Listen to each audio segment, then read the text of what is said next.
अस्सलाम वालेकुम व्यूअर्स, आप देख रहे हैं लवाज़ात प्रोग्राम। मैं हूं आदिल जिलानी। व्यूअर्स, आज हम बात करेंगे पाकिस्तान के सबसे बड़े शहर के हवाले से, जो कि बदकिस्मती से हमें लावारिस नज़र आता है, क्योंकि फंड्स होने के बावजूद, तमाम इख्तियारात होने के बावजूद सिंध गवर्नमेंट के पास, वफाक ने भी किसी हद तक उसमें अपना हिस्सा डाला, लेकिन काम जो है वो ऑन ग्राउंड हमें होता हुआ नजर नहीं आया। यू नेम इट, चाहे पानी है, चाहे कचरा है, चाहे यहाँ पर ट्रैफिक है, इंफ्रास्ट्रक्चर है, कोई रिफॉर्म्स हैं, कोई टैक्सेशन के मसाइल हल करने, कोई काम यहाँ पर नहीं हुआ, और जिसकी वजह से आम बंदा जो है वो बदतरीन क्राइसिस से दो चार है और उसके अंदर मजीद इजाफा हो रहा है। अभी रिसेंटली जो 100 डेज की परफॉर्मेंस थी मेयर कराची की, वो भी मुकम्मल नहीं हुई। मेयर कराची भी नाकाम हुए, और जो बड़े बड़े दावे किए गए थे माजी में कायम अली शाह साहब की जानिब से, मुराद अली शाह साहब की जानिब से, वो भी नाकाम हुए। मेयर कराची के दावे भी नाकाम हुए, और अभी रिसेंटली दोबारा से एक टग ऑफ वॉर हमें नज़र आ रही है।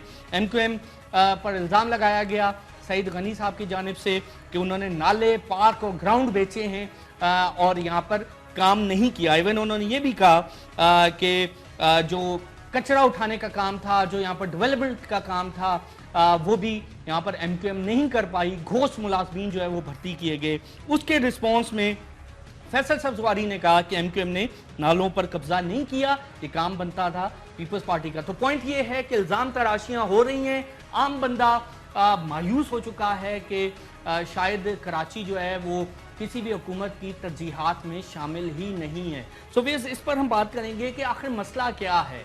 2010 के बाद तकरीबन 2707 अरब रुपया सिंध गवर्नमेंट को मिला है NFC की मद में। इसके अलावा जो एनुअल डेवलपमेंट प्लान की स्कीम्स हैं, जो सिंध बजट्स हैं, वो तमाम इसके अलावा हैं। वफाक भी किसी हद तक थोड़ा थोड़ा अपना हिस्सा डालता रहा, लेकिन 2008 के बाद से वफाक ने भी कोई बड़ा काम नहीं किया कराची में, चाहे मैस ट्रांजिट सिस्टम हो, चाहे K4 का प्रोजेक्ट हो, या चाहे इसके अलावा दूसरे तमाम मसाइल हों।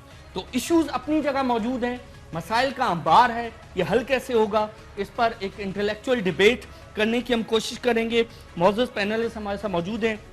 जनाब माजिद आगा साहब पाकिस्तान पीपल्स पार्टी को रिप्रेजेंट करते हैं, sir thank you very much.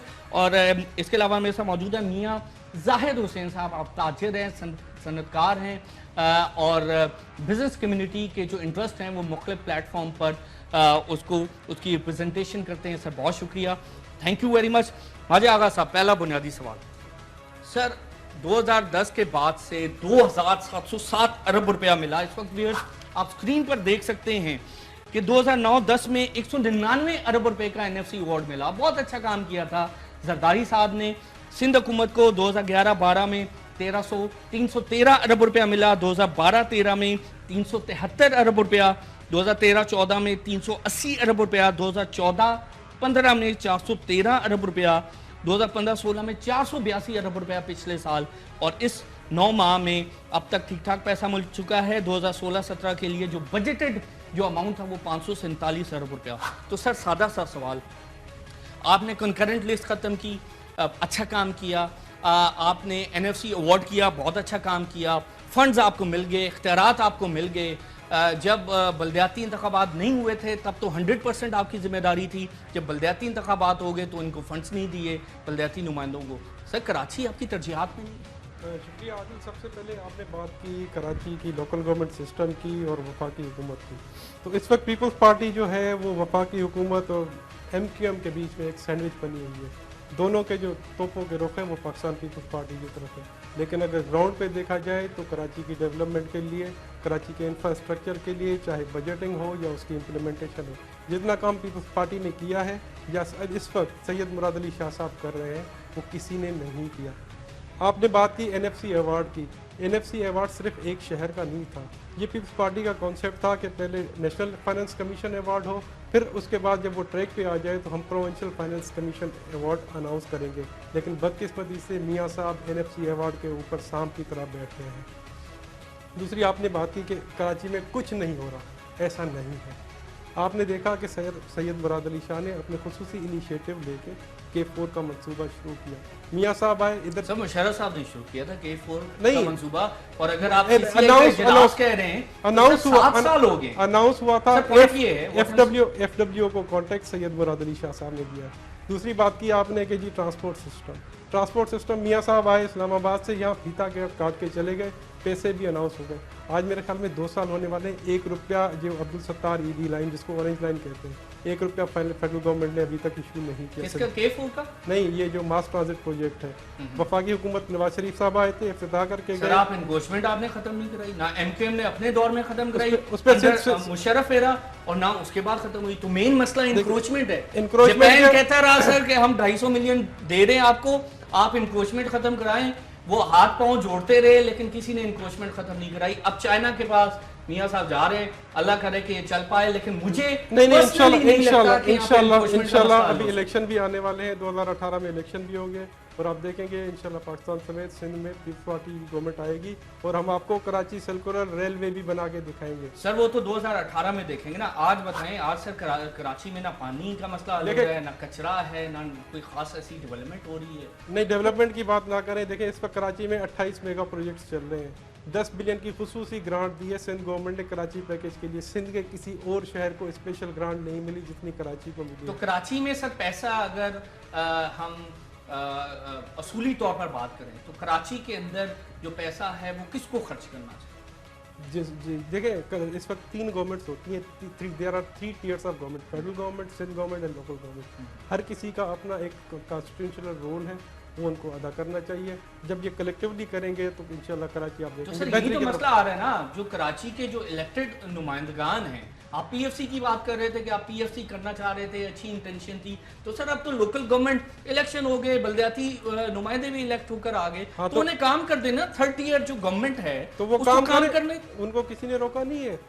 उनकी ख्वाहिश क्या है? अब उनकी ख्वाहिश पे सिंध गवर्नमेंट नहीं चलेगी। उनकी ख्वाहिश है कि मोटर व्हीकल टैक्स हमें दे दें, जो कि एक सूबाई सब्जेक्ट है। उनकी ख्वाहिश है कि सिंध बिल्डिंग कंट्रोल अथॉरिटी, जो कि प्रोविंशियल सब्जेक्ट है, सिंध बिल्डिंग कंट्रोल अथॉरिटी पूरे सिंध को देखता है, सिर्फ कराची को नहीं देखता। अब सिंध ना तो सिंध बिल्डिंग कंट्रोल अथॉरिटी का, ना ट्रांसपोर्ट डिपार्टमेंट का काम है कचरा उठाना लोकल गवर्नमेंट का काम है। डीएमसीज बनी हुई है, इलेक्टेड नुमाइंदे आ गए।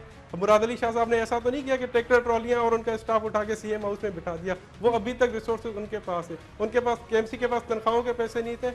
2010 में उन्होंने कहा कि जी आप हमें 1 टाइम ग्रांट दे दें 5 मिलियन रुपीस की। उसके बाद एक दफा मांगी थी, आज तक एज ऑफ नाउ हर महीने सिंध गवर्नमेंट तनख्वाह भी उनको जो इल्जाम लगा रहे हैं मेयर कराची और डिप्टी मेयर कराची, वो कह रहे हैं कि हमें फंड्स नहीं दे रहे, हमारे हाथ पांव बांध दिए हैं, कानून ऐसा बनाया है कि हम कुछ कर नहीं सकते कचरे के देखिए, जहां तक सॉलिड वेस्ट मैनेजमेंट भी पीपल्स पार्टी ले गई है, बाकी टैक्सेशन लगाना तो दूर की बात है। तो पॉइंट ये है कि सर उन्हें फंड्स नहीं मिलेंगे तो फिर आप उन पे सवाल उठाएं कि वो फंड्स मिलने के बावजूद काम नहीं। देखें, डीएमसी हो या केएमसी हो, उनकी अपनी रेवेन्यू जनरेशन स्कीम्स होती हैं, वो वहाँ से अपना रेवेन्यू जनरेट करते हैं। सिंध गवर्नमेंट की तरफ से जो भी उनके पास फंड्स हैं वो उनको मिलते हैं। अभी आपने देखा कि डीएमसी ईस्ट और डीएमसी साउथ ने खुद रेजोल्यूशंस पास करके कहा कि जी ये हमारा जो ये वेस्ट मैनेजमेंट सिस्टम है ये सिंध वेस्ट मैनेजमेंट बोर्ड को दे दें, और चाइनीज़ कंपनी इस वक्त आ चुकी है। इंशाल्लाह आदिल साहब आपको 6 महीने में बहुत बड़ा फर्क नजर आएगा कराची। ठीक है सर, अल्लाह करे कुछ फर्क नजर आए, इस पर मैं बात करूंगा। मियाँ साहब आप कैसे देख रहे हैं sir, how do you see this? क्योंकि यहाँ पर सिंध गवर्नमेंट ने अपनी जो डिलीवरी है वो हमें नहीं दिखाई, ना कराची में ना इंटीरियर सिंध में। काम अगर हुआ है तो उसके नताइज फ्यूचर में हमें नजर आएंगे। आम बंदा से शदीद परेशान है, बारिशें होती हैं कचरे की वजह से और जो नाले बह जाने की वजह से यहाँ एक्सीडेंट होते हैं, हलाकतें हो जाती हैं। अभी मैं रिसेंटली एक रिपोर्ट पढ़ रहा था, पाकिस्तान में 350 एवरेज जो है कराची के अंदर हलाकतें होती हैं रोड एक्सीडेंट से। तो पॉइंट ये है कि रोड एक्सीडेंट्स एक बहुत बड़ा एक हमारे लिए अजदाह बन गया है। ना कानून का इतलाक होता है, ना बेहतर तौर पर काम होता है। वफाक ने भी उस तरह अपनी तरजीहात में कराची को नहीं रखा। So how do you see?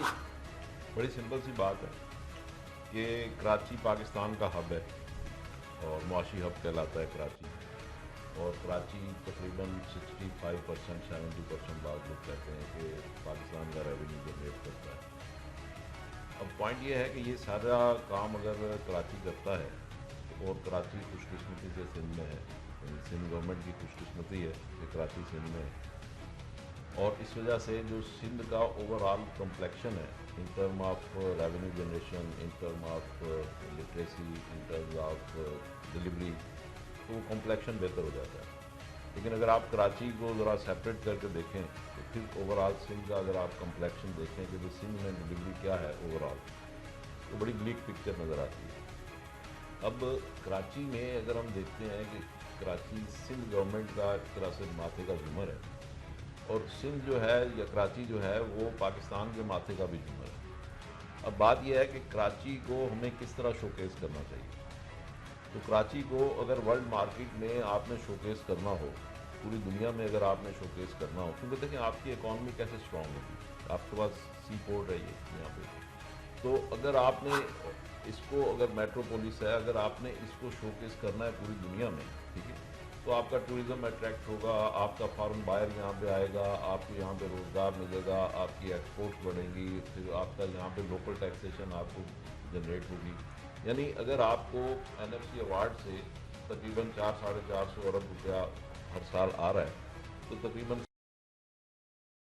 Board भी जनरेट कर रहा है, ठीक। इसके अलावा आपने अपने रिसोर्सेज और भी जनरेट करने हैं, तो आपके मसाइल हल होंगे ना। देखें आपने आप यहाँ पे हेल्थ देनी है, एजुकेशन देनी है, लिटरेसी देनी है, सड़कें देनी है, इंफ्रास्ट्रक्चर देना है, बिजली पानी, तो ये सारी चीज़ें जो आपने सीवरेज ये प्रोवाइड करनी है, तो उसके लिए आपको फंड्स चाहिए। सर कराची की इस यतीमी का, इस महरूमी का जिम्मेदार कौन है? वफाक है या सिंध हुकूमत है, या यहाँ पर जो मुत्तहिदा कौमी मूवमेंट जो लीड करता रहा है कराची को, वो जिम्मेदार है? आप कैसे देखते हैं? देखिए टेक्निकली तो मैं ये बात करूंगा कि हेल्म ऑफ द अफेयर जो है वो चूँकि यहाँ पे पीपल्स पार्टी के पास है, तो लिहाजा वही स्टेक होल्डर है और वही जिम्मेदार है, क्योंकि डिलीवर तो उसको करना है ना। सपोज कि जी यहाँ पे MQM जो है उनको काम नहीं करने दे रही, फेडरल गवर्नमेंट नहीं काम करने दे रही, कोई और काम नहीं करने दे रहा, तो जितने भी लोग अगर उनको काम नहीं करने दे रहे हैं, तो ये तो सिंध गवर्नमेंट ने जिम्मेदारी ली है ना कि सबको लाए, ऑन बोर्ड लाए और काम करे और डिलीवरी करे, तो उनकी जिम्मेदारी है ना, वो इलेक्टेड है, तो लिहाजा उनको करना चाहिए डिलीवर। तो वो डिलीवर नहीं जो कर पा रहे और जो चीज़ें हमें नज़र आ रही हैं, वो मेरा कहने का पॉइंट यही था जो मैं उसको कहना चाह रहा था, क्योंकि हम तो नॉन पॉलिटिकल लोग हैं, तो हम तो उसको बिल्कुल प्योरली एक इम्पार्शल पॉइंट ऑफ व्यू से देख रहे हैं कि एक तो आपने जिम्मेदारी ली है कि यहाँ के मसाइल आप हल करेंगे, तो जो भी मसाइल हैं वो आप हल करें, उसमें पॉलिटिकल मसाइल भी होंगे, इकॉनमी के मसाइल भी होंगे, रोज़गार के भी होंगे, और आपके पास उसमें फ़ंड्स के मसाइल भी होंगे। अब फंड्स के मसाइल के लिए भी अब सूबे जो हैं वो एम्पावर्ड हैं, जो अपने टैक्स लगा सकते हैं, और वो आपने लगाया है। और जो आपने रेवेन्यू अथॉरिटी बनाई है पूरे पाकिस्तान की, जो बाकी अथॉरिटीज़ बनी हैं पंजाब, KPK, बलोचिस्तान, उन सब से सिंध की परफॉर्मेंस बेहतर है, ठीक है, तो आप रेवेन्यू भी जनरेट कर रहे हैं। अब बात यह है कि आपने जो लोकल मैनेजमेंट है उसको आपने ठीक करना है, वो मैनेजमेंट आपसे नहीं ठीक हो। तो सर इशू क्या है? इशू जब इख्तियारात भी हैं, जब जिम्मेदारी भी है, इवन 2015 से पहले मैंडेट भी है, और काम भी करना चाहिए, और अगर काम करें तो क्रेडिट भी पीपल्स पार्टी को जाएगा। लेकिन सर मेरा सादा सा सवाल ये है, आप समझते हैं कि पाकिस्तान पीपल्स पार्टी की कैपेसिटी नहीं है, या ये प्योर गवर्नेंस का इशू? देखिए मैं आपसे गुजारिश करूं कि आज जो हम सिंध में एक अच्छी फिजा में बैठे हुए हैं, या पूरे पाकिस्तान में अगर आप देखें, जो पहले जो नारे लगते थे अलहदगी के और छोटा भाई बड़े भाई, और आपस में सूबों में जो होता था मेरा पानी चोरी और तुम्हारा पानी, इस तरह की जो चीज़ें होती थी, अब वो नहीं हो रही। इसका सब क्रेडिट जो है, मैं मेजर क्रेडिट जो है वो मैं देता हूँ पीपल्स पार्टी को, इसलिए कि इन्होंने NFC अवार्ड किया, इन्होंने कंकरेंट लिस्ट इन्होंने ख़त्म की, जरदारी साहब ने अपनी पावर्स पार्लियामेंट को दी, तो जो भी पाकिस्तान के मेजर और बड़े मसाइल थे मैक्रो लेवल पे, वो इन्होंने अपने दौर में मैनेज किए और बड़े अच्छे मैनेज किए, ठीक। अब लेकिन जब हम माइक्रो मैनेजमेंट की बात करते हैं, तो माइक्रो मैनेजमेंट में अगर आप कराची देख लें, आप तो कराची की बात कर रहे हैं, आप लाड़काना को देख लें, आप सेवन में भी देख लें कितनी बड़ी क़यामत सुगरा वहाँ पे बर्पा हुई, आप और दूसरे छोटे छोटे शहरों को आप देख लें, या इवन थोड़े दरमियाने शहरों को, सखर को आप देख लें, ठीक है, लाड़काना को देख लें, तो वहाँ पे आपको कोई इम्प्रूवमेंट नज़र नहीं आती, कोई डेवलपमेंट नज़र नहीं आती, प्रोजेक्ट ज़रूर पेपर पे नज़र आते हैं, और कुछ ना कुछ वहाँ पे काम होता छोटा मोटा, कुछ ना कुछ उसकी मैनिफेस्टेशन छोटी मोटी नज़र आती है।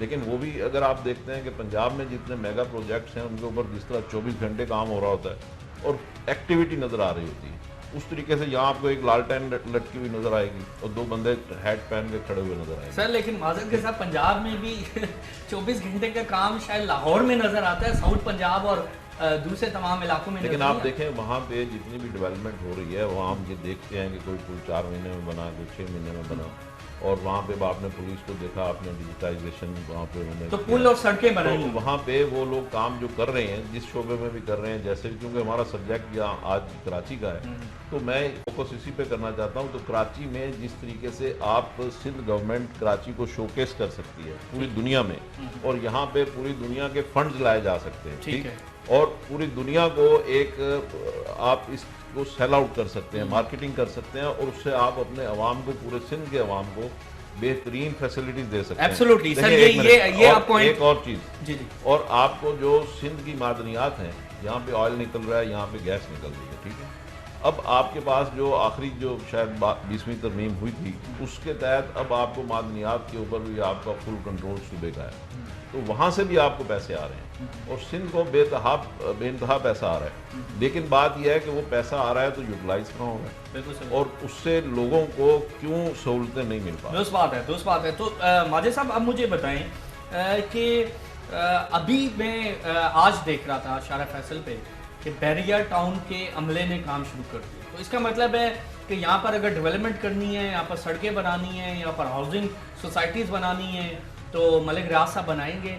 सिंध गवर्नमेंट के जो इलेक्टेड नुमाइंदगान हैं वो ना टैक्स पेयर को जवाब दे हैं, ना आवाम को जवाब दे हैं, एहसास से महरूमी पड़े, तो सारा काम वही कर। बलदियाती इदारों के जो मुंतखब नुमाइंदे हैं, तो ये सवाल आप MQM से करें, जो क्लेम करते हैं कि कराची में हमारा मैंडेट है। हालांकि इस जो हालिया बलदियाती इलेक्शन है, उन्होंने उनके मैंडेट की जो असल मैंडेट है वो दिखा दिया कि 6 में से 3 अजला में MQM जीती, 3 अजला में MQM। सर मैं ब्रेक ले लूं, ब्रेक से आने के बाद वेलकम बैक व्यूअर्स। और ब्रेक से पहले हम बात कर रहे थे कराची की महरूमी की और कराची की यतीमी की, कि यहाँ पर जो डेवलपमेंट का काम है, यहाँ पर पानी, यहाँ पर कचरा, यहाँ पर ट्रैफिक, यहाँ पर इंफ्रास्ट्रक्चर, वो हमें नज़र नहीं आ रहा।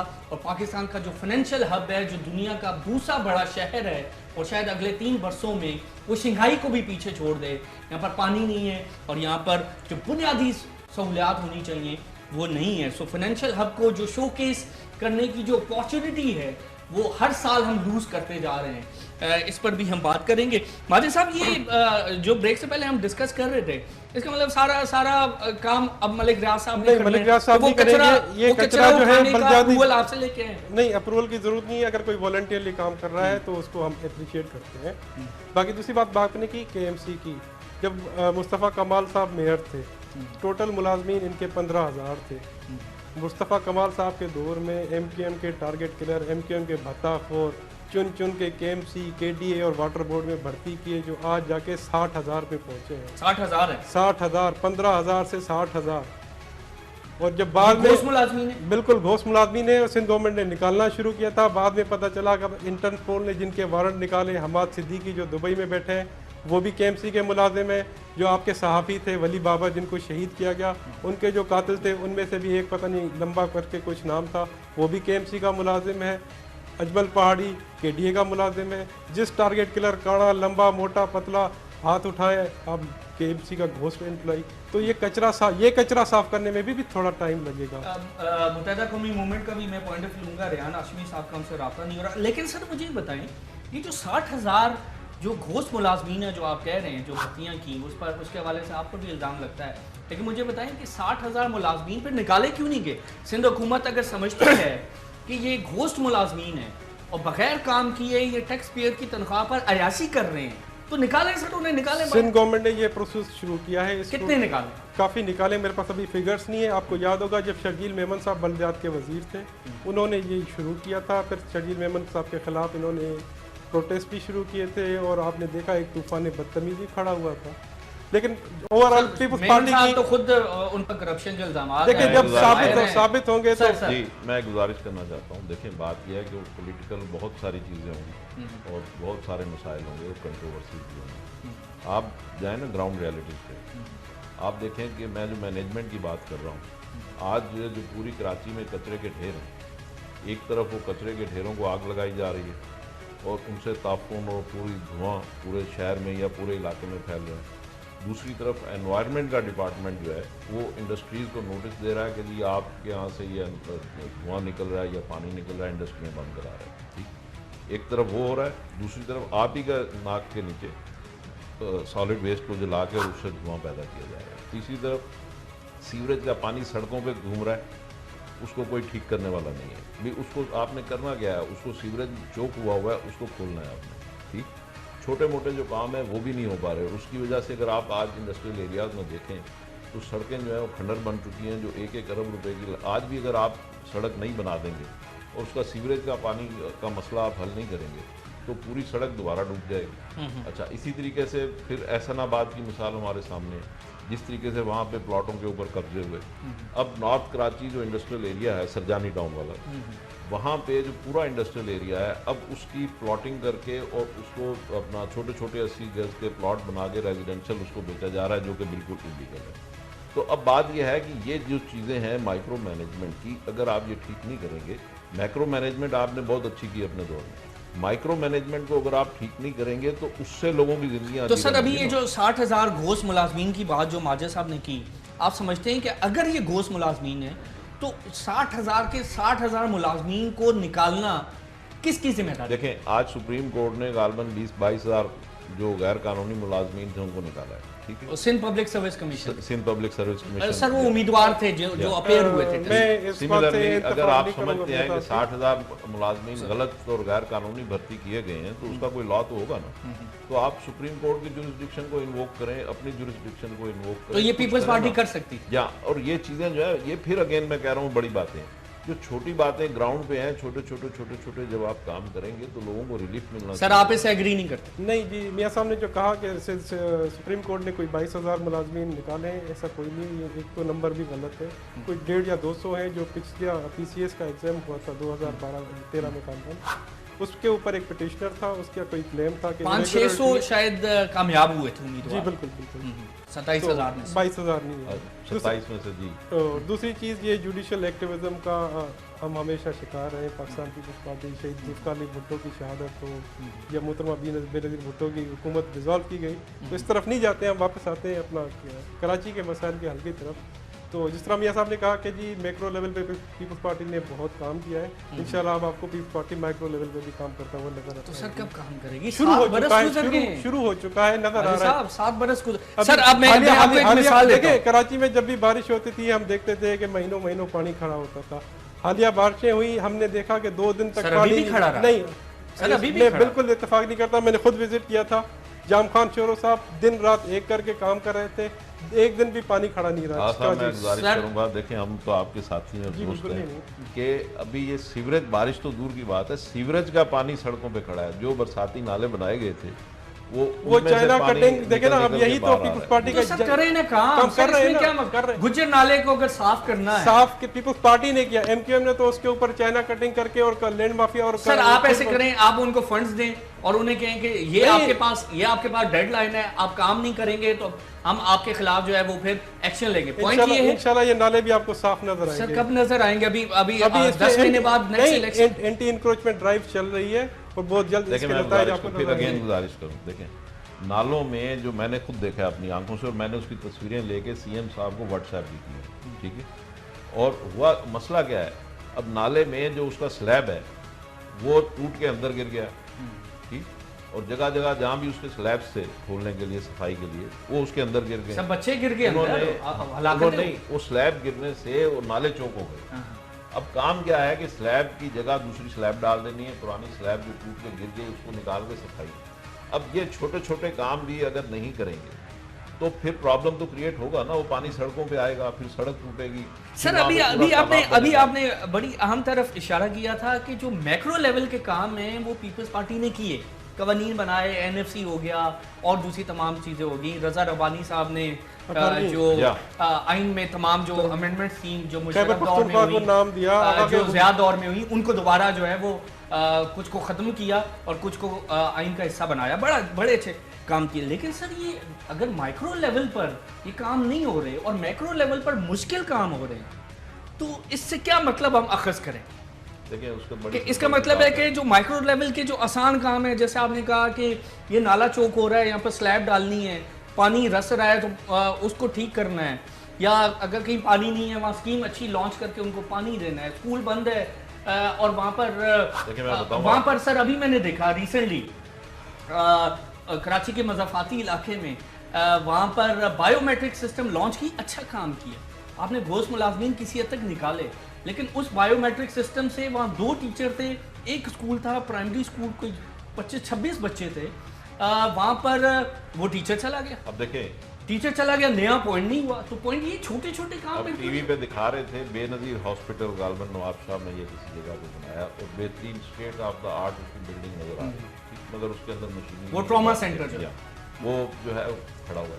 मैं गुजारिश ही कर रहा हूँ कि देखें, जब मैक्रो लेवल पे आप काम करते हैं ना, वो तो आपकी पार्टी में जो इंटेलेक्चुअल्स हैं वो बैठ के उसको चीज़ों को स्ट्रक्चर्ड कर लेते हैं, डिज़ाइन कर लेते हैं और उसके लिए आइन में तरमीम ले आए, वो सारे सिस्टम आपने कर लिए बड़े लेवल पे। अब छोटे लेवल पे जब आपको डिलीवरी करनी है, माइक्रो मैनेजमेंट करनी है, वहाँ पे आपके पास प्रॉपर ब्यूरोक्रेसी होनी चाहिए। आपके पास ब्यूरोक्रेसी नहीं है प्रॉपर। उन ब्यूरोक्रेसी में आपके पास जो अपॉइंटमेंट्स हैं, जो लोग आप आगे लेके आए हुए हैं, वो सफारशी हैं या गलत तरीके से आए हुए हैं या उनके ऊपर प्रेशर नहीं है कि आपने डिलीवर करना है। यही चीज़ मेरा ख्याल है ज़ाती नाकस राय में, यही चीज़ पंजाब में भी थी, पाकिस्तान में हर जगह थी। अब उसके लिए अगर आपको बाहर से आपको लाने पड़ते हैं लोग, जैसे आपने अपने 3 प्रोजेक्ट को CPAC में डाला है, तो उसकी अब डिलीवरी शुरू हो जाएगी या रिजल्ट शुरू हो जाएगा, या जैसे आप चाइना की कंपनी को लेके आए हैं यहाँ पे सॉलिड वेस्ट मैनेजमेंट के लिए, उससे लोगों को रिजल्ट। सर अभी रिसेंटली CSS के एग्जाम्स हुए हैं या पब्लिक सर्विस कमीशन पे, जो सुप्रीम कोर्ट ने एक्शन लिया है और तमाम जो उम्मीदवार हैं दोबारा से पेयर होंगे, दोबारा से हिस्सा बनेंगे, अरबों रुपये आम उस पर लगाया और बहुत सारे लोगों ने उस पर काम भी किया होगा, लेकिन अगेन वो पैसा सारा बर्बाद हो गया। सर CSS के एग्जाम में कोई 20,000 बच्चे अपेयर हुए, स्टूडेंट्स अपेयर हुए, 2% इलेक्ट हुए। तो पॉइंट ये है कि अगर सिर्फ 2% इलेक्ट हो रहे हैं, 2% कामयाब हो रहे हैं और बाकी सारे फारिग हो गए, तो इसका मतलब है कि बहुत सीरियस इशू है हमारे तालीमी निज़ाम के अंदर भी। जाहिर है तो भर्तियां फिर कहाँ से होंगी? खराबी तो नीचे से चल रही है और पिछले 25, 30, 35 साल से हमारा हर डिपार्टमेंट इरोड हुआ है, इसलिए कि वहाँ पे चीज़ें ठीक नहीं थी। इसीलिए मैं ये गुजारिश कर रहा हूँ कि अभी आप फिलहाल जो भी आपको डिलीवरी के इश्यूज हैं, आपको फॉरेन कंसल्टेंसी चाहिए, आपको बाहर से एक्सपर्टाइज चाहिए, आप लोगों को लेके आइए। आप उसके लाने के नतीजे में ये होगा कि आपके लोगों में यहाँ एक्सपर्टाइज आएगी, लोग यहाँ से उसको सीखेंगे। जैसे हमारी क्रिकेट टीम भी गैर मुल्की खिलाड़ियों के साथ मिलकर खेलते हैं तो सीखते हैं ना। सर कोई कोचेस भर्ती कर लें, कोई बाहर के, जैसे मियाँ साहब कह रहे हैं बाहर के कोचेस आ जाएं, चाइनीज आ जाएं, मिडिल ईस्ट से आ जाएं, कोई अमेरिकन आ जाएं, यहाँ पर ट्रेन कर दें जहाँ पे जरूरत होगी। और वर्ल्ड क्लास स्टैंडर्ड्स को जब आप पाकिस्तान में इनवाइट करेंगे तो फिर आपके लोग उससे सीख लेंगे। जी माजिद, जहाँ पे ज़रूरत होगी वहाँ पे करेंगे। जिस तरह अभी चाइनीज़ कंपनी आ चुकी है, Sindh solid waste management board के साथ काम करिए, तो इंशाल्लाह आगे भी आपको जरूरत नहीं है। इसका मतलब दूसरी बात, कराची में ट्रेनिंग की जरूरत, ये इदारा 2015 में बना था सॉलिड वेस्ट मैनेजमेंट का, और 2015 से और अब 2017 हो गई, उसका रिजल्ट आने में या ग्राउंड पे उसकी कुछ चीजें झलकी आने में उसका एक रीजन था कि लोकल गवर्नमेंट इलेक्शन जो थे हमारे यहाँ वो डिले हो गए थे। वो लोकल गवर्नमेंट में नहीं आता, वो सिंध गवर्नमेंट में आपने ले लिया। सिंध गवर्नमेंट में आता। सर CM सिंध जो है वो 18 जुलाई 2016 को 3 दिन का अल्टीमेटम देते हैं और कमिश्नर कराची को देते हैं, जिनकी जुरिस्डिक्शन ही नहीं है, ना आईनी तौर पर ना कानूनी तौर पर। तो पॉइंट ये है कि अगर आपकी डायरेक्शन ही क्लियर नहीं है, उस वक्त बलदियाती इदारे फिर आप काम कहाँ से करें? उस वक्त बलदियाती इदारे एग्जिस्ट ही नहीं करते थे, तो क्योंकि कमिश्नर कराची एडमिनिस्ट्रेटिव हेड थे डिवीजन कराची के, तो इसलिए वही बंद बचते थे। तो फिर सर उन्होंने भी काम कहाँ हुआ? उसके बाद दोबारा आप देखें 18 अगस्त को 2016 को 48 घंटे की अल्टीमेटम दिया, उस पर भी कराची में कचरा। अल्टीमेटम पे अल्टीमेटम, इवन चले आप पीछे चले गए, कायम अली शाह साहब के दौर में चले गए, कायम अली शाह साहब के दौर में चले गए, उस वक्त तो बलदियाती इंतखाबात नहीं हुए थे, तो 100% आपकी रिस्पॉन्सिबिलिटी थी, उसमें भी काम नहीं। पीपल्स पार्टी की गवर्नमेंट ने बिल्कुल काम किया, इंफ्रास्ट्रक्चर के ऊपर काम किया, तालीम के मैदान में काम किया। लियारी में जनरल यूनिवर्सिटी बनाई, बेनज़ीर भुट्टो मेडिकल कॉलेज बनाया, लियारी के अंदर शहीद जुल्फ़िकार अली भुट्टो लॉ कॉलेज बनाया, शहीद जुल्फ़िकार अली भुट्टो लॉ यूनिवर्सिटी बनाई। कराची की या मेरे ख्याल में गालिबन पाकिस्तान की पहली लॉ यूनिवर्सिटी है, इसमें कोई शक नहीं। तो पीपल्स पार्टी में ने काम बहुत किया। यूनिवर्सिटी बनी है जी, और उसमें बड़ा स्टेट ऑफ द आर्ट वो सब सिस्टम लेके आए हैं और पूरा दुनिया के साथ उन्होंने लाइब्रेरीज के साथ और बड़ी यूनिवर्सिटीज के साथ उसकी एफिलिएशन की। लेकिन सर बाकी काम कौन करेगा? मुझे ये समझ में नहीं आ रहा कि पानी का मसला, कचरे का मसला, अगर आपको mayor Karachi, deputy mayor Karachi या इलेक्टेड नुमाइंदगान पसंद नहीं है, तो सर किसी और को दे दें कि कोई और कुछ कर ले, कुछ तो करना है ना कराची। देखिए ना, ये सिर्फ कराची मेयर का इशू नहीं है, ये इशू है वसाइल पे, फिर वसाइल पे कब्जा करने की एक साजिश की जा रही है जो कि हम नहीं करने चाहिए। वसाइल तो है ही नहीं सर। वही तो इशू है। सिंध में सर 4 मेयर हैं इस वक्त, लाड़काना, सखर, हैदराबाद, कराची। सिर्फ कराची मेयर को पेट का दर्द है कि हमें अख्तियारात दें। लाड़काना के मेयर के पास जो अख्तियारात हैं वो उन्हीं अख्तियारात जो कराची के मेयर के पास है उन्हीं अख्तियारात के साथ काम कर रहे हैं। फर्क है, जो सखर का मेयर है वो भी उन्हीं अख्तियारात के साथ काम कर रहे हैं। फर्क है। देखिए, आप लाड़काना और सखर के मेयर की बात करते हैं तो वो पीपल पार्टी ही के मेयर हैं, ठीक है। तो लिहाजा वहाँ पे वो फिर हदूद व कयूद की पाबंदियाँ खत्म हो जाती हैं, इसलिए कि आपकी अपनी सिंध गवर्नमेंट, आपकी अपनी सिंध गवर्नमेंट है। नहीं, आपकी बात ज़्यादा बेहतर समझी जाती है ना आपके प्रोविंशियल लेवल पे।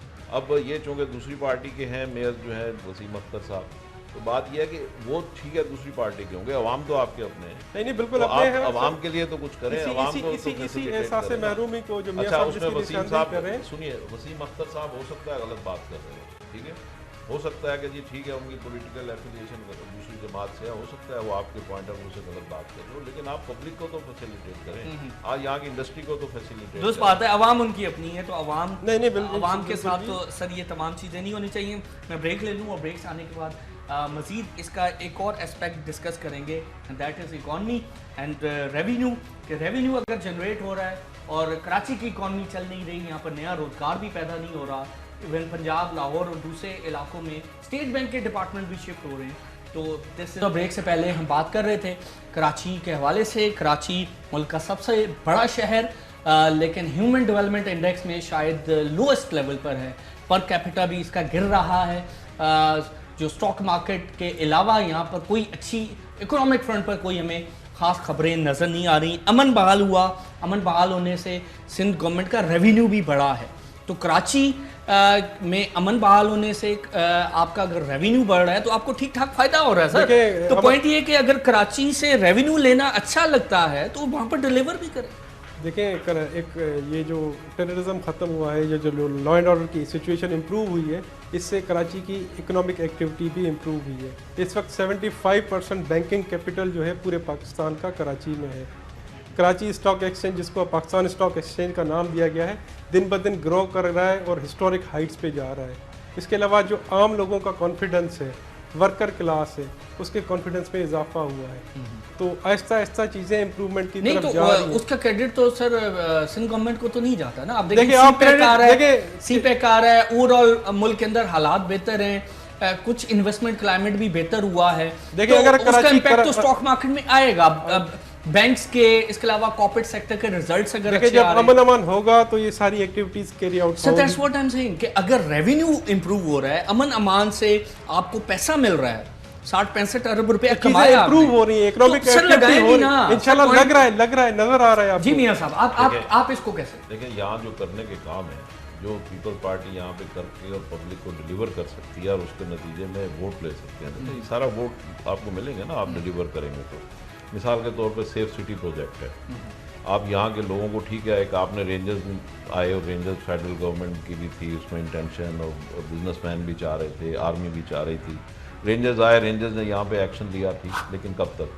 सस्टेनेबिलिटी तो तब आएगी ना जब आप सेफ सिटी प्रोजेक्ट लॉन्च करेंगे और यहाँ पे पूरे शहर में कैमरों का जाल बिछाएंगे, वो आपको करना पड़ेगा। अच्छा जी, आप पुलिस को डीपोलिटिसाइज करें और उसमें आप टेक्नोलॉजी लाएं और उसमें आप इंटरनेट और ये वो FIR सिस्टम, ये सारी चीज़ें जो हैं वो अगर आप उसमें अटैच करेंगे तो फिर वो आपको उसमें डिलीवरी मिलेगी पुलिस की तरफ से। फिर इसी तरीके से आपकी जो सिविक चीज़ें हैं कि आप पीने का पानी K4 प्रोजेक्ट आपके पास है, सीवरेज वाटर बोर्ड आपके पास है, उसमें आप कॉम्पिटेंट लोग लाएं, अच्छे लोग, और उसमें फंडिंग करें। अब आपको वाटर बोर्ड का आपको पता है 22 करोड़ रुपए का उसका रेवेन्यू है और 1 अरब रुपए के उसके अखराजात हैं। अच्छा, फिर जो सिंध के महकमे हैं वो वाटर बोर्ड को उन्होंने कई सालों से बिल नहीं दिए, अब वाटर बोर्ड कैसे सस्टेन करेगा? सर 8 अरब रुपया मैं वाटर बोर्ड के फाइनेंशियल देख रहा था, 8 अरब रुपया रिपेयर एंड मेंटेनेंस पे खर्च हो रहा है, जो 60-60 साल पुराने पाइप्स हैं। अगर हम नए पाइप्स लगाएंगे, पैसा बच के आप कहीं और इन्वेस्ट कर सकते हैं। सिर्फ 22 करोड़ का तो उसका बिजली का बिल आता है, ठीक है, और वो उतना ही उनका रेवेन्यू है, तो बाकी खर्चे वो कहाँ से करेंगे? डेवलपमेंट कहाँ से करेंगे? सीवरेज कहाँ से करेंगे? तो ये सारी चीजें तो जो है, पीपल्स पार्टी आप कह रहे हैं ये काम करके यहाँ से ये वोट issues अर्न कर सकती है ये और सेल कर सकती है हाँ, इलेक्शन। बिल्कुल। और ये इश्यूज जो है ये एडहॉकिज्म पे हल नहीं होंगे। इसके लिए आपको सारी चीजें ठीक करनी होंगी। आपकी पानी की कॉस्ट जो है वो आ रही है ₹1.20 लीटर, और आप चीजें जब तक आप इसको ठीक नहीं करेंगे उसमें आपको बड़ी अरक्रेजी से। सर बिलावल साहब ने यहाँ पर काम करना शुरू किया, कराची के लोगों को लगा कि एक अच्छा ऑल्टरनेट है, मुत्तहदा ने अगर डिलीवर नहीं किया, पीटीआई जमात इस्लामी ने नहीं किया, तो शायद पीपल्स पार्टी अब एक बड़ी सियासी जमात बन सके।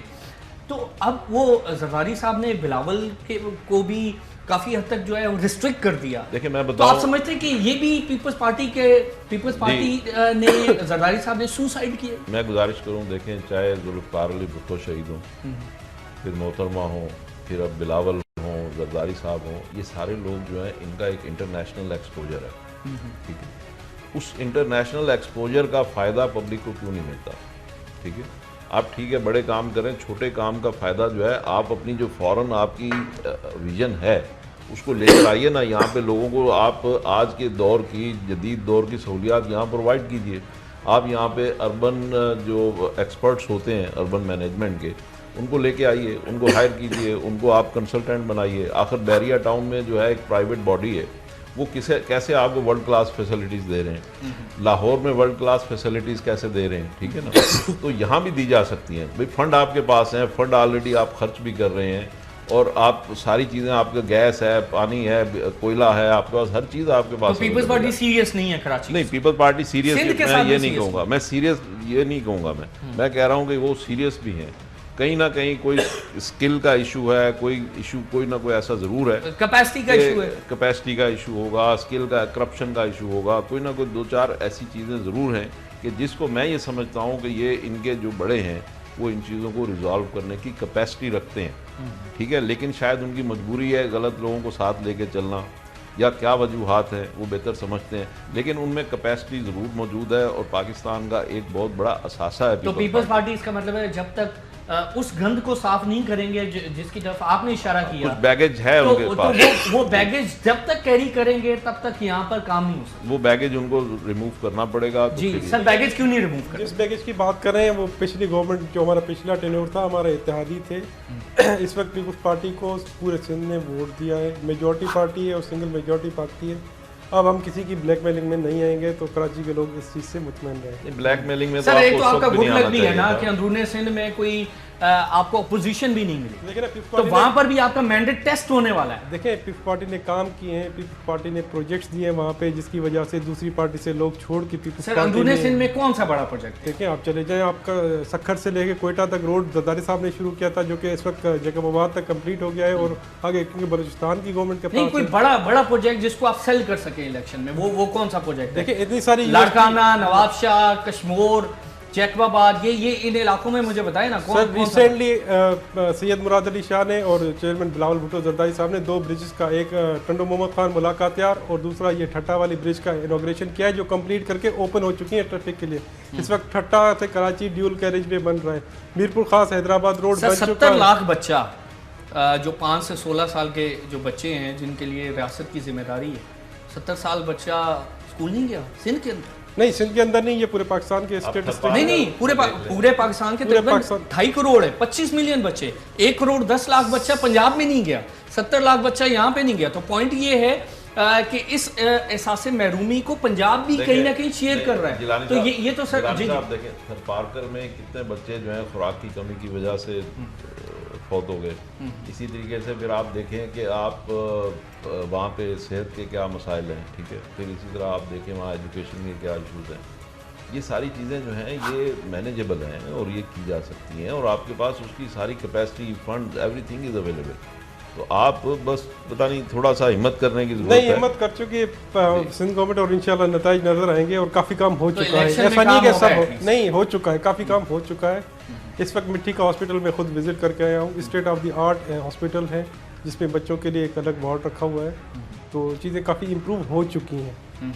सर मिट्टी के हॉस्पिटल में मैं 2-3 दफ़ा गया हूँ, वहाँ पर बेहतर तौर पर वो हमें स्ट्रक्चर नज़र नहीं आता जैसा होना चाहिए, क्योंकि जिस तरह के the kind of crisis we have seen in थपाकर, उसके अगेंस्ट जो उसकी सारी तहसीलें हैं उसमें उस तरह का काम नहीं देखिए हुआ जैसे होना उसके साथ वो जोग्राफिकल इशू है, थरपारकर के जो डेमोग्राफिक्स तो सर एजुकेट करें ना लोगों को। देखिए वो एक डेजर्ट एरिया है, अगर वो रोटी के ऊपर मिर्चें डाल के खाते हैं और अपने आप को आइसोलेट रखना चाहते हैं, और इसी तरह बच्चे अगर ज़्यादा पैदा करते हैं और अपनी ह्यूमन डेवलपमेंट के लिए अपने ऊपर कम खर्च करते हैं, ग़िज़ा पर कम खर्च करते हैं, पानी वहाँ पर नहीं है, आपने वहाँ पर सोलर प्लांट्स लगाए, वो भी काफ़ी शिकायतें आ रही हैं, तो पॉइंट ये काम कैसे चलेगा? देखिए ये पहली दफ़ा हुआ है, इतना तारीखी काम हुआ है जो आपने खुद ही निशानदेही की, जो सोलर प्लांट्स लगे हैं। अब थर के लोगों को कराची से साफ़ पानी मिल रहा है, बाकी जगहों से साफ पानी। ज़्यादातर प्लांट्स ख़राब हो गए, बंद पड़े हुए हैं। सर मैं खुद विजिट करके आया हूँ, टोटल मेरे ख्याल में 670 या 700 के करीब प्लांट्स लगे थे और 700 के 700 फंक्शनल थे। 2200 देहात हैं थपाकर के अंदर, सर 2200 देहात हैं। वही तो मैं आपको बता रहा हूँ कि 2200 देहात हैं, 700 फिल्टर प्लांट लगाए थे। सर इन्फेंट मोर्टेलिटी रेट पर 1000 जो है वो स्क्रीन पर आप देख सकते हैं 69 है पाकिस्तान। हर 1000 में से 69 जो है वो बच्चे हलाक हो जाते हैं पैदा होते ही। बांग्लादेश में 33 है, श्रीलंका में में 7 है। तो आप देखें पाकिस्तान को अगर कंपेयर करें इस खित्ते के साथ तो पाकिस्तान बहुत पीछे है, तालीम में पीछे है, खुराक में पीछे है, इन्फेंट मोर्टेलिटी रेट में पीछे है, करप्शन में आप देख लें सबसे हम आगे हैं, आप डेमोक्रेसी में देख लें सबसे आगे हैं, आखिरी नंबरों में आगे हैं। तो पॉइंट ये यहाँ पर वो काम नहीं हो रहा जैसे होना चाहिए। जी मियां साहब बिल्कुल आप दुरुस्त कह रहे हैं। इंटरनेशनली हमारे कुछ नंबर्स तो बहरहाल पहले से 2-4 डिग्री हम 2-4 नंबर्स पहले से बेहतर ज़रूर हुए हैं, हर चीज़ में बेहतर हुए हैं, लेकिन बात अगेन वही है कि आपके पास जो फैसिलिटीज़ या जो अब इस वक्त पाकिस्तान की कैपेसिटी है डिलीवर करने की, पॉलिटिकल विल नहीं वो बहुत ज़्यादा है। अब उसको आपने पॉलिटिकल विल में कैसे कन्वर्ट करना है, कैसे ट्रांसफॉर्म करना है, वो पीपल्स पार्टी नहीं कर, वो पीपल्स पार्टी ने देखें, पीपल्स पार्टी को आप इग्नोर नहीं कर सकते। पीपल्स पार्टी एक पाकिस्तान की बड़ी हकीकत है और पीपल्स पार्टी का बड़ा रोल है पार्लियामेंट में भी, और पीपल्स पार्टी का इस वक्त डेमोक्रेसी की सस्टेनेबिलिटी में भी बहुत बड़ा रोल है कि पीपल्स पार्टी ने जिस तरीके से कंधा दिया हुआ है, जिस तरह सहारा दिया हुआ है डेमोक्रेसी को, मैं समझता हूँ ये बहुत बड़ा रोल है। सर इलेक्शन में आप समझते हैं कि एटलीस्ट वोट कमाने के लिए पीपल्स पार्टी कराची और अंदरूनी सिंध में कुछ ना कुछ काम करेगी, कोई डिलीवर कर सकती? मेरा नहीं ख्याल करेगी, क्योंकि ये इनकी वो मिसाल है कि जो खरगोश और कछुए वाली, कि खरगोश जो है वो जाके तो दरख्त के नीचे सो गया कि जी मैं तो तेज़ भागता हूँ तो मैं मंजिल पे पहुँच जाऊँगा, मुझे कछुए की फिक्र नहीं है। और कछुआ आहिस्ता आहिस्ता चलता चलता मंजिल पे पहुँच गया और खरगोश सोया रह गया। तो ये जो कह रहे हैं कि 2018 में अभी 1-1.5 साल पड़ा है और हम परफॉर्म कर देंगे, बात यह है कि आपको प्रोजेक्ट्स कंसीव करने में, बनाने में, फिर उनको ग्राउंड पे लाने में, उनकी बिडिंग करने में, सारे जो उसका टोटल फॉर्मेलिटीज़ होती हैं वो करके ग्राउंड पे लाने में 3-4 साल चाहिए होते हैं। तो इन्होंने बड़ा टाइम मैं समझता हूँ वेस्ट किया है। मुझे नहीं लगता कि ये 2018 तक कोई ऐसा मंसूबा जो टेंजिबल, जो बड़ा मंसूबा हो जिसको ये सेल कर सकें, मुझे नहीं लगता कि कोई ऐसी कोई चीज़। सर आपने मौका मिस कर दिया। आप कराची में मैस ट्रांजिट सिस्टम ला के, कराची को पानी दे के, थोड़ी बहुत सड़कें बेहतर करके आप सेल तो कर सकते थे ताकि आप कराची की बड़ी सियासी जमात बन जाए। हम वोट खरीदने की सियासत नहीं करते। इंशाल्लाह 2018 के इलेक्शन करीब है, लोग खुद वोट देंगे और इंशाल्लाह आपको नजर आएंगे। सर वोट किस बुनियाद पर? परफॉर्मेंस के बुनियाद पर। रोटी कपड़ा मकान अब एक सेलेबल एक कमोडिटी है। देखें जितना काम पीपल्स पार्टी ने किया है शायद ही पाकिस्तान की 70 साल तारीख में किसी ने किया हो, और यही वजह है कि आज भी करोड़ों लोगों की मोहब्बत पाकिस्तान पीपल्स पार्टी के साथ है। तो 2018 के इलेक्शन के नताइज आपको बताएंगे कि लोग कितना मोहब्बत करते हैं। ठीक है माजिद साहब, डिटेल में बात हुई, कुछ तल्ख सवालात भी हुए, बहुत शुक्रिया, थैंक यू वेरी मच। मियां जाहिद हुसैन साहब आपने अपना तज़किया दिया, थैंक यू वेरी मच। मेरी बड़ी मोहब्बत है पीपल्स पार्टी के साथ और मैं इसको बड़ा सर हमारी भी बहुत मोहब्बत है, इसीलिए हम उसी मोहब्बत का तकाज़ा था कि हम कैंडिडेट बात करें और ताकि वो क्वार्टर्स जो सही क्वार्टर्स हैं उन तक पहुँचे। दोस्त बात है sir, thank you very much. आप दोनों मेहमानों का बहुत शुक्रिया। सो व्यूअर्स आज हमने एक सीरियस लेकिन इंतहाई एक तकलीफ दे टॉपिक उठाया था कराची की डेवलपमेंट के लिए, लेकिन बदकिस्मती से यहाँ पर काम नहीं हुआ। वफाक ने भी जो कमिटमेंट्स की हैं वो यहाँ पर पूरी नहीं हुई। K4 प्रोजेक्ट में 25 अरब का पैसा 12.5 अरब रुपया सिंध ने, 12.5 अरब रुपये पंजाब ने देना था, ना सिंध ने हिस्सा डाला और ना वफाक ने 2-2.5 अरब रुपया दे के और हाथ साफ कर लिए। सो पॉइंट ये है कि यहाँ पर बेहतर तरजीहात के साथ काम करना चाहिए।